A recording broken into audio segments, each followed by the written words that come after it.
এসো শিখি লিটল মুসলিমের সাথে নতুন কিছু লিটল মুসলিমের বাচ্চারা, সাথে। আজকে তোমাদের একটি গল্প শোনাবো। গল্পটির নাম হচ্ছে একসাথে খাই বরকত পাই। চলো তাহলে শুরু করি।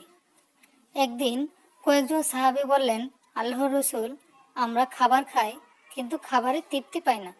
নবীজি সাল্লাল্লাহু আলাইহি সাল্লাম বললেন, হয়তো তোমরা একা একা খাবার খাও। তারা বললেন, হ্যাঁ।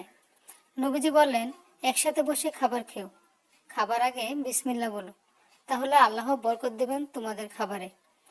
নবীজি বলেছেন, একজন খাবার দুজনের জন্য যথেষ্ট, দুজনের খাবার চারজনের জন্য যথেষ্ট, আর চারজনের খাবার আটজনের জন্য যথেষ্ট। আরেকদিন নবীজি কয়েকজন সাহাবীর সাথে বসে খাবার খাচ্ছিলেন। এমন সময় এক বেদুইন এসে খেতে বসলো। সে 2 লুকমাতেই সব খাবার খেয়ে ফেলল।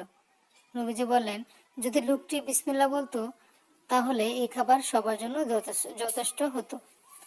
বাচ্চারা, একসাথে খাবার খেলে খাবারে বরকত হয়, আর বরকত থাকলে অল্প খাবার খেয়েই তৃপ্তি পাওয়া যায়।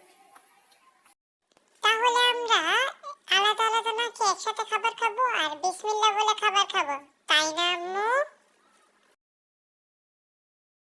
তো ছোট বন্ধুরা, আজকে এই ভিডিও থেকে আমরা শিখলাম যে খাবার শুরুতে বিসমিল্লাহ বলতে হবে এবং একসাথে খাবার খেতে হবে।